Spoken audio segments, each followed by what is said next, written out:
Started. High def with the proof. Greasy says.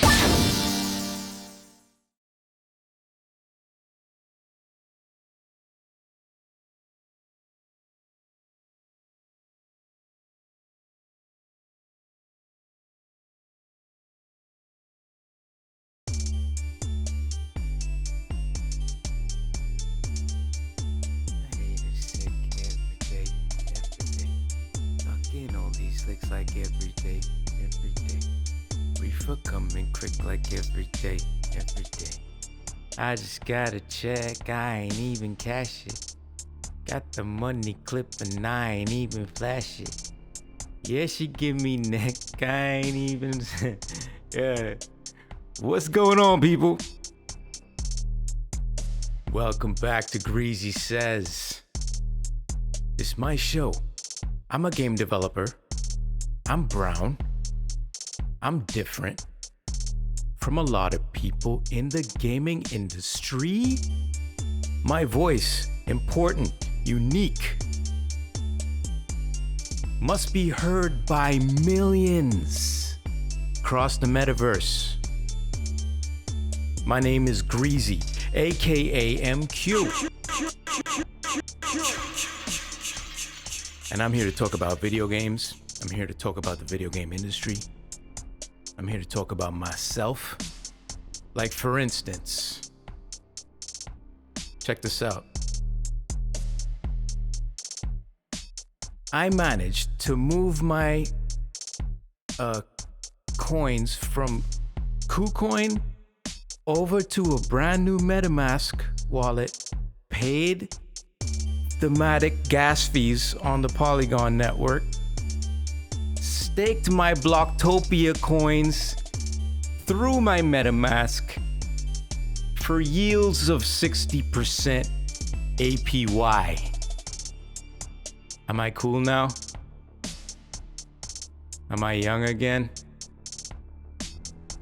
I fucking hope so. No, I don't hope so. I like being old. I like being crusty. I like all the experience. I like the drip that I have right now. I just got a check and I ain't even cash it. Got the money clip and I ain't even flash it in your face. That's how I'm living now. You don't have to be flashy. I don't have to be flashy. I'm just here. I'm like a turtle. I'm like a ninja turtle. But more Splinter than Ninja Turtle. I'm chill with it. I'm like a Splinter Turtle. But yo, let me tell y'all, it's never too late to learn something new. You're never too old to learn something new. What I just told you might have sounded like gibberish to you, and it sure as fuck sounded like gibberish to me like 2 months ago, 3 months ago. But I have been investing my brain powers into understanding this new space.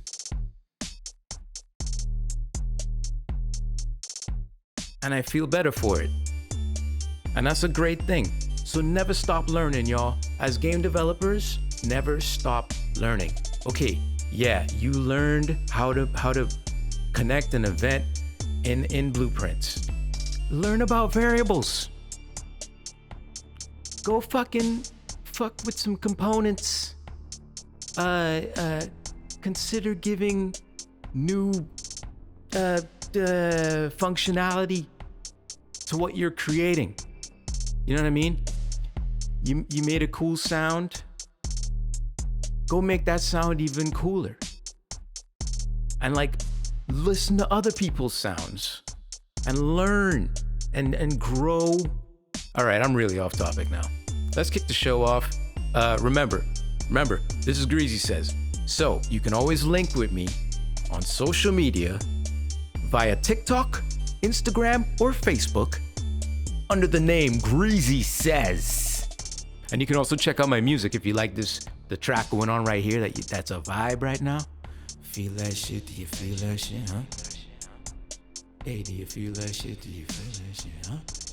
Yeah, you could find music that I've done on Spotify, Bandcamp, Soundcloud under the name M-Cue. That's M-Cue.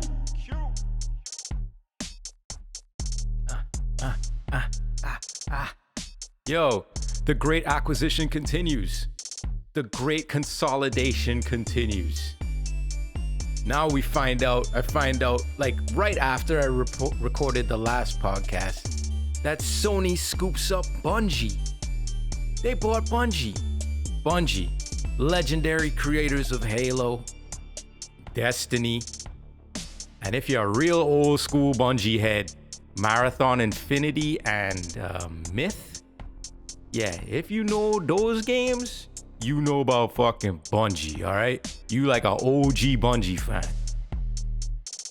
Oh, I got one. What was the other one? There was one way back in the day. It was like Alpha something. It was 2D platformer shooter. It was not good, but it was, at the time, it was incredible to me. Played it on my brother's Macintosh Power PC. What was the name of that shit? Let me look it up. Oh shit, I forgot about Oni. I remember buying that shit for like PlayStation 1, PlayStation 2, maybe? That shit was alright. Tried to be a little Matrix, you know what I'm saying? But that's not the one I'm talking about. Oh, Abuse. Yo, y'all remember Abuse, the old Bungie game? It was a run and gun. Came out in 96. That shit was flames to me, dog. Yo, props to my brother who actually introduced me to Bungie mad early. Like, he was on that shit. Him and his buddies at the office he worked at, they used to play Marathon after work. Like, 7 o'clock, everybody get beers and play Marathon until like midnight. They used to be doing that shit. I used to go over there and get fucking owned. All I used to see was the front of those smiley faces on the rockets all the time. They would just manhandle me, man. They would take advantage of me. They had no mercy at all. They were fucking assholes. But I learned about Bungie way back then. I was a geek for games back then, man. Any game I could touch, I would have touched back then, for real. So I was eager. I was real extra about it. Like how much I just wanted to be in games and how much I wanted to play games all day. But look at me now. So the shit worked out. But yes, the great acquisition continues. Sony scoops up Bungie. Incredible. For how much?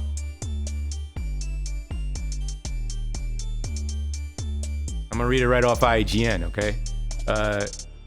They acquired Bungie for $3.6 million. You mean billion, right? Right, but they're saying they're gonna be run as an independent subsidiary of Sony Interactive Entertainment. And will remain a multi-platform studio with the option to self-publish. That's a crazy option, to self-publish and reach players where they choose to play. I mean, that's cool because I think big publishers in this new great consolidation understand that you don't swoop in after you acquire a giant company like Bungie or established developers who have been doing it for a long time. You don't just swoop in and fucking lay down the fucking law and tell everybody what to do, because it's not gonna fucking work. The real talent at the studio will be like, well, this is a bag of shit, so I'm out, I'm leaving. Like, I think they've learned that in the past when they've acquired other studios and decided to be real hands-on with all their shit. You know what I mean? It fucks up the creative juices, the creative energy of the studio that you acquired, and you end up fucking up the studio that you acquired. And now that studio is gonna make crappier games because nobody wants to work for a shitty overlord. Nobody wants to work for Sauron. When Saruman is so much cooler. You know what I mean? Saruman will let you do some shit. He might be watching you, but he ain't like Sauron trying to control your body and shit. You know what I'm saying? That's crazy. 3.6 million. A lot of money passing, y'all. A lot of money passing in this great acquisition. And like, I think it's just a move to make sure they didn't get scooped up by Microsoft, because Microsoft just buying, they're spending money like the shit out of style. Like they have too much. You know what I mean? But it's gonna be interesting. These two publishers, are gonna become bigger than ever, bigger than they ever been. You remember last episode I was like, who's gonna buy Nintendo? And I was like, Microsoft's gonna buy Nintendo. All right, I have a completely different take this week. You know who I think's gonna buy Nintendo? Disney. Disney, the company started by a eccentric anti-Semite, will eventually buy Nintendo. I called it here. I called it wrong last episode, but I called it here right on season 2, episode 2 of Greasy Says. Quote me on that when it happens. Remember, I said it first. Disney will buy Nintendo. I'm sorry, Ethan. It's the truth.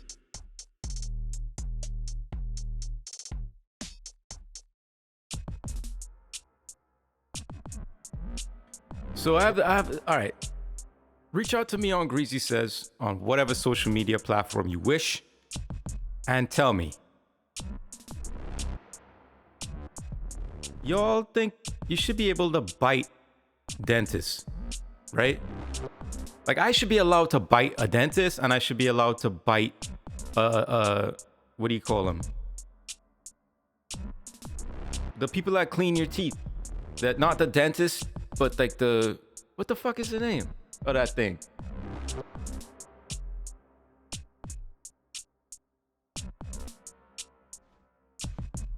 Now I gotta look it up.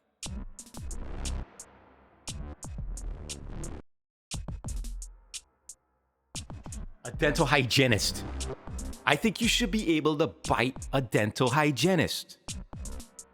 Why? Okay, a dental hygienist has you in a chair. It's like kind of like a medieval torture device. You sit down in this chair. You have to remain calm under this extremely stressful situation. You're under lights. They got fucking goggles on. They got a fucking Splinter Cell night vision light on their fucking head.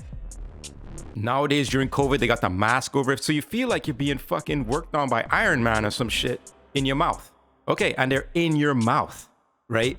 They're in there with sharp ass fucking tools and shit. You know what I mean? You don't know where these tools come from, but they in there. You don't know what their fine motor skills are like. So if a dental hygienist, they might slip sometimes. They might nick you. They might stab you. They might be scraping on your teeth a little bit hard. They don't know how it feels. I don't give a fuck what dental hygienist you are. You don't know how it feels to have a dental hygienist in your fucking mouth. You don't know how it feels. Well, maybe you do, but you don't know how it feels to have you as a dental hygienist in someone else's mouth, because you can't work on yourself, right? So, you know what I mean? As a patient, you are under extreme duress. You know what I'm saying? You are under. It's almost like you might feel very vulnerable. You might feel like you're being attacked. And when you back an animal into a corner, what happens? When you back a coyote into a corner, or a dog or a wolf, what happens? You get fucking bit. You get fucking bit. Shit gets real quiet, and then you get bit. So I feel that if you as a dental hygienist haven't been, let's say, on top of your game in terms of, making sure you don't hurt your patients. If you nick your patient one too many times, we should be allowed to bite you. We should be able to bite you. I'll tell you all a little story. I actually bit a dental hygienist once. Yeah, I don't feel great about it. Okay, it was back in my college years. And, in college, you don't really take care of yourself. And I decided, all right, I have to go to the fucking dentist. This is ridiculous. It's like, what am I, a fucking caveman? So I go to the fucking dentist. One close to my college or whatever. And the dental hygienist there, she was not good at her job. She was shitty at her job. Okay, let's just face facts. She was a bad dental hygienist. She hurt the fuck out of you. She carved me up like a fucking Thanksgiving turkey. You know what I mean? My shit was bleeding all over the place. Okay, yeah, maybe I wasn't flossing, right? I'm not a great flosser, I admit it. But you only need to fucking hack me up. You don't need to go with fucking Jason Voorhees on my fucking mouth just because I ain't flossing, all right? And she was kind of an asshole. She was an asshole. She was giving me little jabs and shit. She was putting shit out there like, you don't floss. You don't do this. Why are you such a slacker? Blah, blah, blah. She was talking shit to me while she's standing over me inside of my mouth. So I bit the bitch. I bit her. I mean, I didn't do it like on purpose. It wasn't malicious, but she did something in my mouth. And my reaction, like a wolf, when you corner me, I'm like a wolf. she had cornered me mentally and physically, psychologically. I felt like I needed to bite something. So it wasn't even like I meant to bite her. It was like a reflex action. She nicked me. And I bit her, man. And she was like, ow, you bit me. I was like, yeah, that happened. Keep fucking around in my mouth. You gonna get bit. So, yo, if you disagree with me, let me know. Greasy says TikTok, Instagram, Facebook. I might be wrong, but I'm just saying we should be allowed. We should at least get 2 or 3, just like they could get 2 or 3 cuts until you be like, yo, what the fuck are you doing? We should be able to bite them back.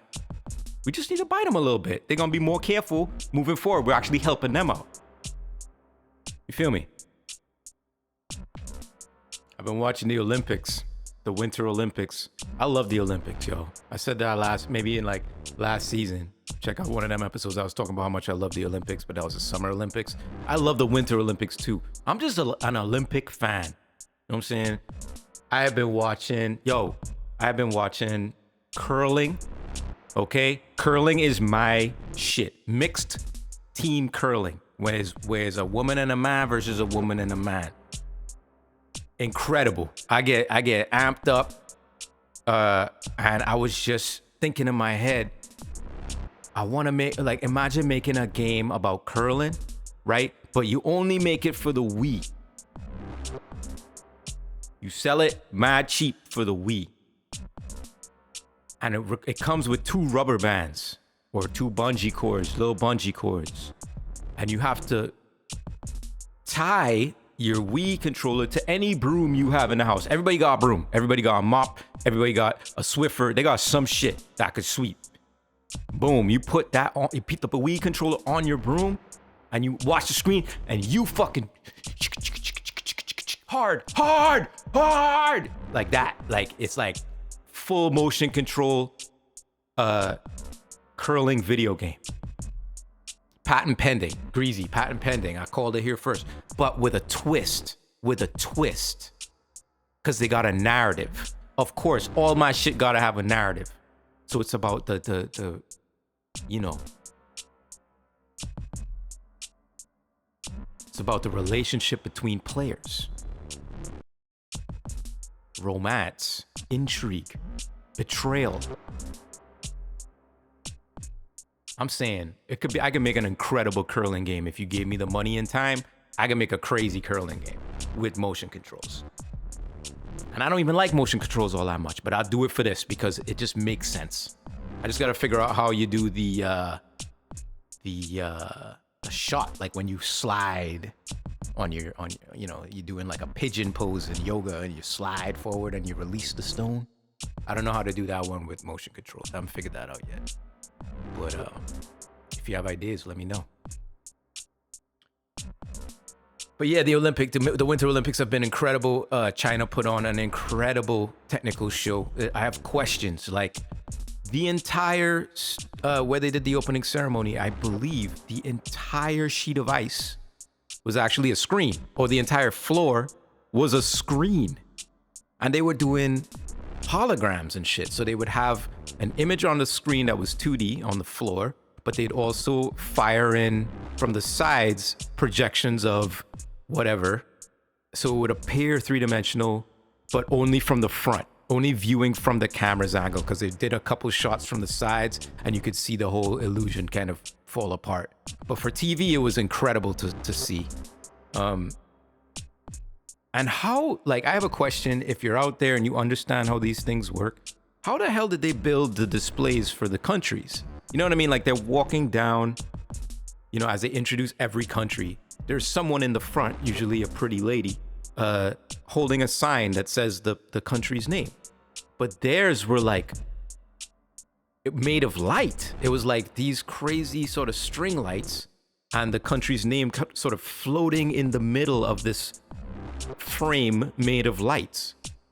And I was just sitting there like, how the fuck did they build that? Like, okay, it has to be battery powered, right? It has to last a long time because, you know, you might be walking back and forth for whoever knows how long.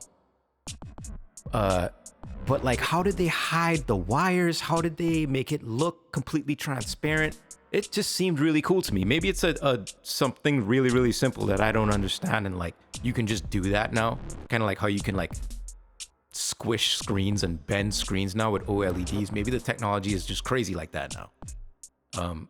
But I was just very impressed. I mean, bravo, China. You know what I mean? Yes, all of the American media was like, fuck China. But it was technically an incredible event. So hats off to the team that designed that event, because that took a lot of work. Yeah, watching the Olympics really got me thinking about shows and you know, spectacle and what that means in games. So I'm gonna talk about that shit today in the podcast. So let's pick a key and jump in, shall we? I got achievements in my bag. Some of y'all want that trophy though. I keep it moving like no lag. It's my destiny, like I'm Sony, yo. Got achievements in my bag. I keep it moving like no lag.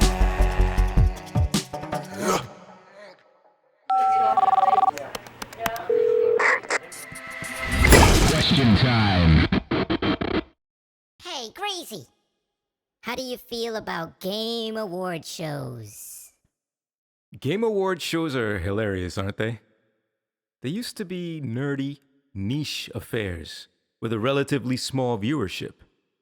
Remember G4ia on G4 TV? Does anyone remember that? Remember when that essentially became a year in review segment on XPlay? I had to look it up. Hosted, of course, by the venerable Adam Sessler and the oddly big-headed yet weirdly attractive to my 16-year-old self, Morgan Webb. Whew, dopest hosts ever. That was a Game Awards show back then. That's what it looked like. Two people in a studio talking about the games that they enjoyed most through the year. Then came Spike TV, which is the most like weekend white supremacist finance bro name for a network of all time. It's like ridiculous. And their version of the Game Awards show. It was bigger, it was flashier, more expensive, and now with heavy advertising from, you know, Monster Energy drink. It felt more exciting, and its size and draw reflected how big games were becoming. The audience was bigger because games was a bigger industry. Thus, corporations were okay throwing more money at an award show for nerds. I ain't messing with no nerd shit, unless me and my finance bros are gonna see some profit. Yeah, that's just how it goes. What an asshole. I remember setting reminders for these shows so I wouldn't miss it. I remember thinking that Jeff Keighley was like a god among men. Jeff Keighley. The hostess with the mostest. Jeff Keighley. I loved the way he seemed incorruptible and the way he'd call bullshit on like lying developers and guys who were shilling games that relied only on marketing and hype. And later, you know, he did that big fuck you to Konami for firing Kojima. I mean, okay, so like Jeff Keighley might still be a god among men. Jeff Keighley. But the Spike TV Game Awards eventually split off to become just the Game Awards, which is the spectacle that we all know with varying degrees of love now. The Game Awards have become the Super Bowl of games. Millions of dollars in funding, a giant team of production staff, and advertising up to your neck. The Game Awards isn't really even about which games are the best anymore. Who cares who won Best Character? It's all about reveals now. The Game Awards have basically become a multi-hour-long commercial, with each dev and publisher shilling their latest like the shit was E3.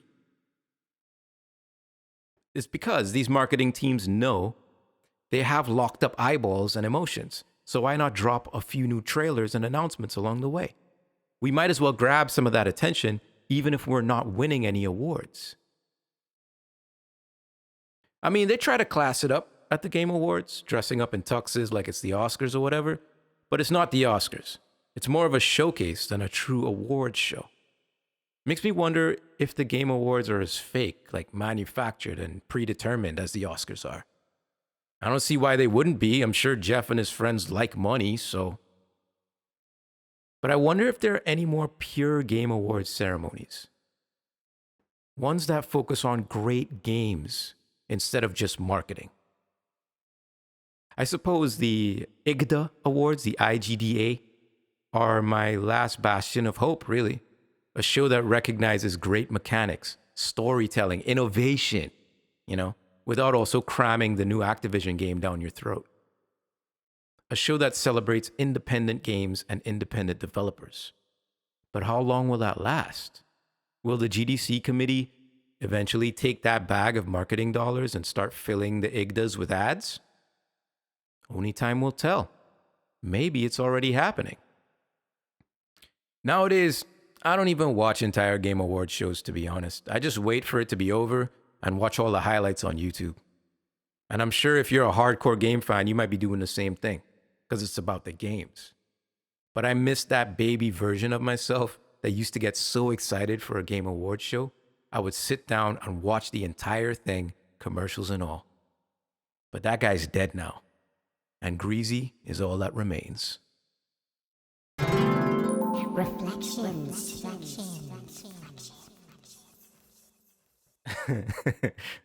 Back in the day, I've been to a few Game Awards shows at this point.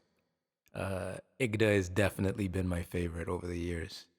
But I remember I was an asshole when I was younger. I remember going to a particular Game Awards, which the team I was on was actually nominated and won an award. And we were in the auditorium at the award show, and we kind of all thought that it was just the whole show and the whole community around the show was completely ridiculous, and the people that ran the show were kind of ridiculous. So we were just making fun of the award show the entire time. And I remember us winning the award, and somebody goes up to receive it, and the team and I are just sitting there laughing hysterically while at how ridiculous the whole game show is. I'm sure we embarrassed ourselves. I'm sure we looked like fucking unprofessional assholes at the time, but it was the funniest thing ever to be at this award show, to win an award and then be laughing hysterically. It's like the guys who made South Park showing up, tripping on acid, you know what I mean, to receive their award. Game award shows are ridiculous, just like all award shows. They're ridiculous. You win. You lose. You win. Who cares? I don't think we'll ever be invited back to those award shows. But it was fun. It was fun. It was fun. It was worth it because it's a good memory. You got to remember to have fun out there while you're making games. Okay, people? I know now, especially with all the stuff in the news about how bad video game development culture is, there is still a chance out there where you can have fun making games. Okay, it's not all fucking tech bros and sexual harassment cases out there. Okay, there is fun to be had. I was reading an article about an Activision Blizzard employee, this lady who was saying that she felt the first day that she worked there at 21, they had a bunch of shots, like fireball whiskey shots lined up for her because it was her 21st birthday and she was joining this new job. And she said that she felt like she was forced to drink and it was pressure and blah, blah, blah. And then she talks about later about being told not to refuse drinks during this big, not like a business trip, but also a business party. You know what I mean? The ones where you sign a deal or you finally close on a deal and everybody's celebrating. We all go fucking buck wild. Those parties are incredible if you like parties, because everybody just goes fucking completely crazy and you get to see sides of people you ain't never seen before. All right? I've been to many of those and embarrassed myself at quite a few of them, I'm sure. But I'm thinking about this poor young lady who says that she felt pressure to drink and didn't want to party and all this. And in my head, I'm like, I get that. Okay. Are you feeling that now because the spotlight is on Activision in a negative way? I'm just playing devil advocate. Or,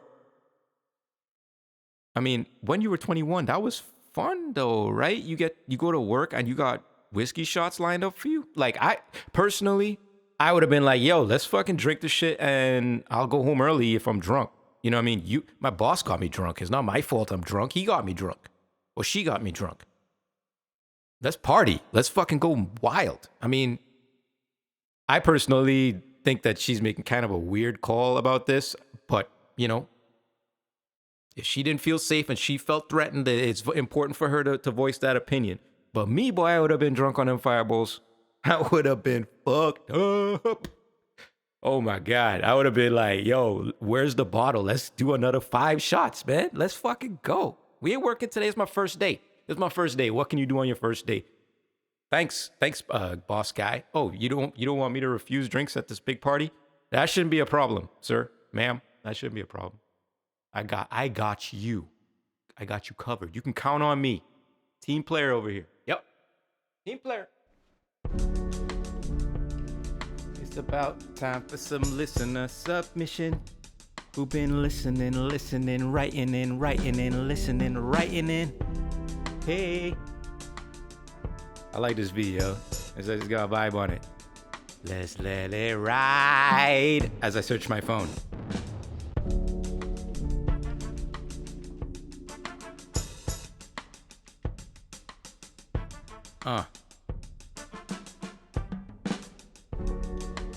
Yeah, I got a listener submission. Somebody real close was listening to the podcast, and like, I love this response, right? Because I want to show you all how Greasy Says has that crossover appeal. This ain't a regular fucking game developer video game podcast. This shit is mad different. This shit can be listened to by people who aren't even interested in games, who just might apparently want to laugh at shit and talk about some shit. But yo, I'm getting ahead of myself. Let me tell you what this person said. Boom. I know less than nothing about games, and I've been loving Greasy Says podcast. Maybe it's the parenting aspect that appeals most, but it's also just funny. Like laugh out loud when I'm running funny. Y'all, people out here getting cardio.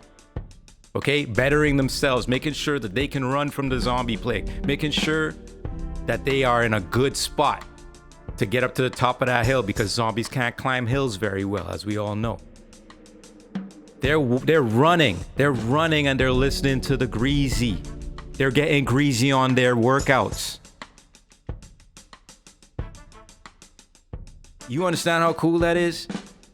I would love to be just walking by somebody and they're taking their run and they just start busting out laughing, and I'm like, that person's a little bit crazy. But it might have been Greasy that made him laugh. That makes me happy. So yo, if you out there and you know people who just looking to have a good time or looking to kill time on their run and laugh, and they're not afraid of some, you know, language, send them over to Greasy Says. Send them your favorite episode of Greasy Says, because you might just convert somebody into a greasy person. I'm always saying how we need more greasy people out there. So yo, thanks for writing in. Thanks for listening to me on your runs. And I'm so happy I can make folks laugh. Y'all have no idea. Yo, keep them coming. I don't really have another one this week, but keep the comments coming. Keep the listener submissions coming. I want to hear it all right? Yeah.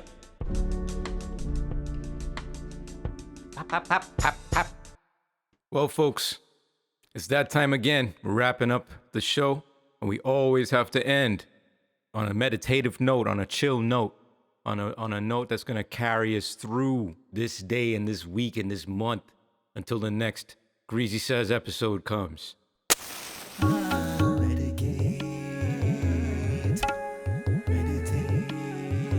Medicate and meditate.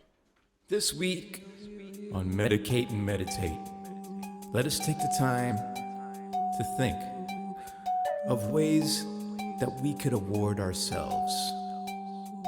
There are game awards out there for pieces of software, for things that aren't real. Why not award ourselves? What would we give ourselves if there was a game developer award?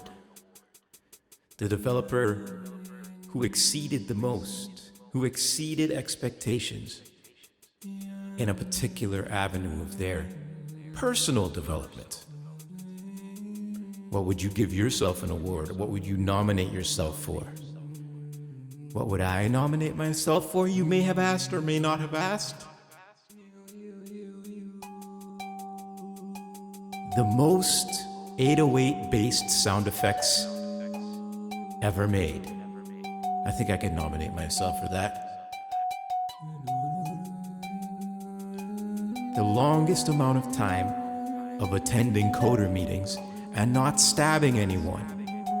I think I'm a shoo-in. What would you give yourself as an award? What have you excelled at? Biggest brain? Loudest opinion? Best Slack message? Perfect Zoom call timing? Biggest glasses? Ugliest romper? Strongest opinions about Animal Crossing? I'm sure there's a winner in all of us. Greasy, greasy, greasy, greasy, greasy, greasy, greasy, greasy, greasy, greasy, greasy.